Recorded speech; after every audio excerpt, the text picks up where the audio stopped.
Hey there, I'm Heaven and welcome back to my channel. On this channel, I talk about all things being an MBA student, being a full-time working mom, and trying to balance it all. I'm currently in my growth era, and in this journey, I'm learning to find balance and build discipline because too often I look back on my life, pre-mom, pre-MBA, pre-career, when I was in college. I often think to myself, Heaven, you could have gone so much farther. You could have done so much more if you just tried a little bit harder. I'm learning that to be the person I really want to become, I've got to give it a little bit more effort than I have been. So this is my time to really show up for myself and become that person. So I hope you'll join me on this journey.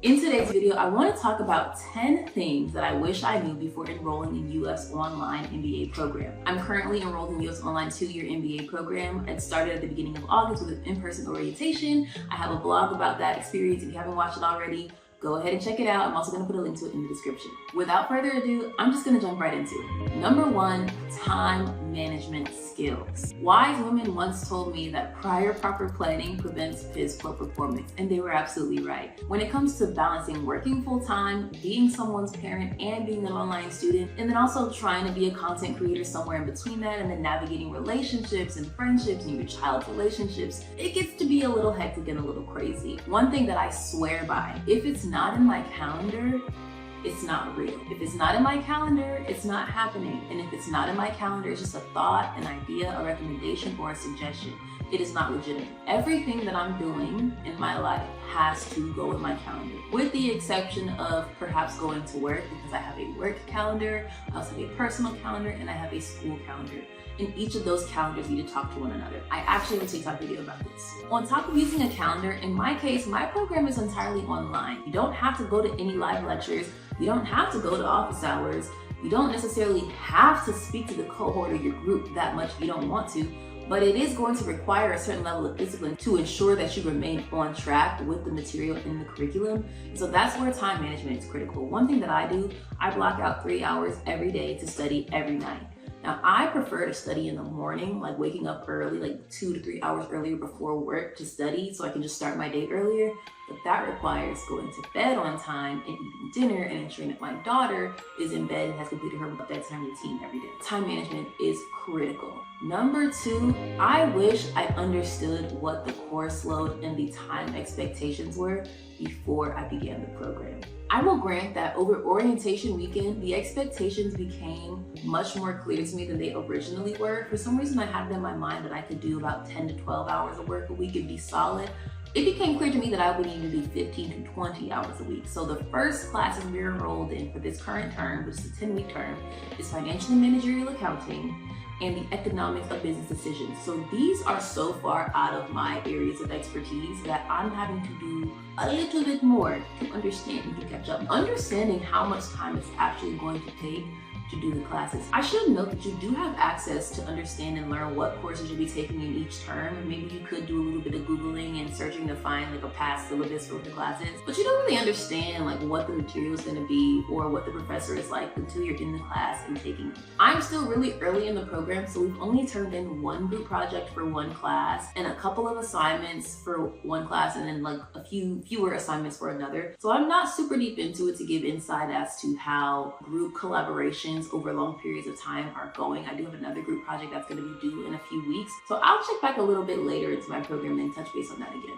Number 3, networking is critical. Frankly, if you're enrolling in any MBA program, whether it's at UF, Harvard, Stanford, in-person, online, executive, the point is you want to get in front of the right people who can get you in the right doors in the right places. Like, let's just be honest, that's what it is for. Like, yes, you're getting your education, you're getting the credential and the degree, but these are your peers. These are going to be your colleagues at some point in time. These are people you're going to reach out to for recommendations or referrals or opportunities. It's really critical that you begin to establish and formulate real and genuine relationships. Thankfully, although my program is online, we did have that weekend orientation opportunity. I don't know if I want to go to Gainesville and like hang out with these people and all this stuff, but as I reflect, that weekend in Gainesville was super critical because now I'm not just talking to a bunch of strangers in GroupMe and in these different group chats and emails and things of that sort.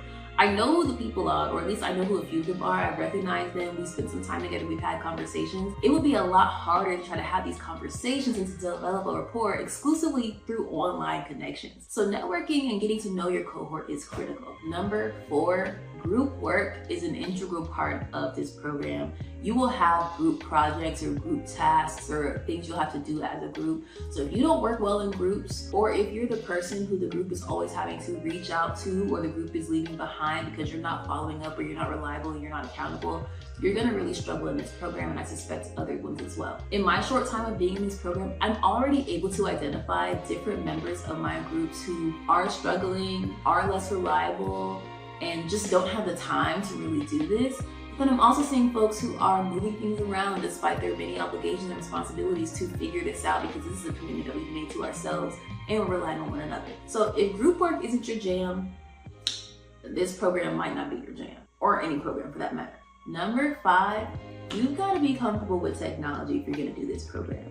There are so many websites, accounts, systems, and programs that I have had to familiarize myself with just in that orientation weekend. I will do my best to recount all the programs that I can think of right now that you have to familiarize yourself with. So one, as a student at UF, you have to familiarize yourself with one.uf. So that's the website where you will look at your financial aid, your tuition statements, your bills from the bursar. If you have any holds, registration, you can also go and view your transcripts and view your registrations on that website. From there, you also have a UF student email, which is really helpful. That way you don't have to use your personal email for school-related stuff. But within that email, you have to make sure you're checking it, because professors are going to be emailing you on there, as well as people from the UF MBA program, as well as people from UF as a whole. So you have to be checking that email. I have mine on my phone. Additionally, you also have to access Canvas, which is where your courses are going to be located. You can access Canvas from UF's e-learning website, which they will give you, or you can save it as a bookmark. But then, get this, from Canvas, you also have to access your textbooks. So in one class, there's a Pearson textbook, so you have to access a Pearson website and account. Then in another class, there is a McGraw-Hill Connect website where you can access your textbook, submit your practice assignment, and submit your homework assignments. And then there's a website called Piazza that the professor uses that you can access or ask questions to your classmates and to the professor and student assistant. It's kind of like a question board forum, and it's really helpful, and everybody can see the questions that folks are asking, so you don't feel kind of alone or stupid if you don't know what's going on. On top of that, our cohort has a private group chat. We originally started it on WhatsApp, so we moved over to GroupMe, but whether or not you like either of those platforms, it really isn't matter. It's just another chat communication program. As a cohort, we've had a few impromptu study sessions or like collaboration sessions that have happened on Zoom. I want to assume that most people are familiar with that platform, but like maybe not. If not Zoom, you could probably utilize Google Meet or something of that sort. Those are just a few. I know that I'm missing some. I feel like there are others, and there are other things that we will probably utilize and access in future classes. But if you struggle with technology, or if you struggle with remembering passwords or accessing accounts or remembering what you need to use for what thing, you might want to spend some time figuring that out, making lists, writing things out. But the technology piece is really critical. In fact, there's a part of the orientation where they ask you to go and confirm that you have the proper laptop that meets the expectations and requirements of what is needed for your coursework. Number 6, the program is flexible, but you need to be structured and have a structure for yourself if you desire to be successful. So while you can wait until the last minute to study and to do your homework or to reach out to your group members, it's probably to your better interest to have a designated time every week, time of day, setting a space that you can do your work and get it done. Me, I have a small workspace in my bedroom, a little desk. I also have a kitchen counter that I can sit at. Occasionally I'll get stuff done at the library, but in the perfect world, I would sit in my workspace in my room at my desk because I have it set up specifically for that. And I think that's really helpful to you when it comes time for taking tests, because you have to utilize HonorLock. That's a program I forgot to mention. So it's like a virtual proctoring system. If you've ever used HonorLock or Proctor, you essentially just make sure you're not cheating. So it's someone that's gonna log you in, access your desktop remotely, and ensure that your space is clear, no one else is there helping you, that sort of thing. So prepping for exams and testing like that, having a consistent study space and doing the same thing repeatedly will really lend itself to your success. Number 7, another thing you should know is that UF's career services is top tier. So there was a session by the career services person at the orientation, and since our orientation, they followed up with us and reminded us to set up an appointment with them just to do an intro appointment. And depending on what your goals and aspirations are in the program, you can continue on having meetings as you progress through the program that way. I'm not looking to change jobs right now or pivot my career at this moment, but I do intend to meet with my career person, actually I think tomorrow. So now that I have this intentional time, this intentional support, and a partner in this process, I really look forward to taking advantage of that. In addition, and in conjunction with the career services, UF has a really robust alumni network, which is part of the reason why I chose the school. So if you're not taking advantage of the career aspect, I don't know why, But I would also recommend tapping into your local alumni network and even getting on LinkedIn and starting to network that way. It goes back to my earlier point of networking. So yeah, UF has a really robust career services offerings and opportunities. Even if you don't meet with the people, you can go online and view some of their resources and their website and check out some of the links and read some of the books they recommend, all of that good stuff. Number 8, this degree is expensive. I don't know how to say it any other way than that. Whether you're gonna pay out of pocket, take out loans, like I am, get your employer to pay for it, you need to plan financially. And not only do you need to plan financially, you need to go beyond the tuition costs and consider the cost of attendance. You gotta consider the cost of books. You gotta consider the cost of travel if you should want to do a global immersion experience, or if you should want to go to Gainesville for a residency or go for a football game. It costs big money and it's big expensive. So I would recommend sitting down and mapping that out, getting a calculator, pen and paper, and Excel spreadsheet if you have to, but you want to know and be prepared to shell out the cash. If not now, with actual cash, then later when you're paying back those loans. Number 9, something I think you should know is that the professors are really, really accessible.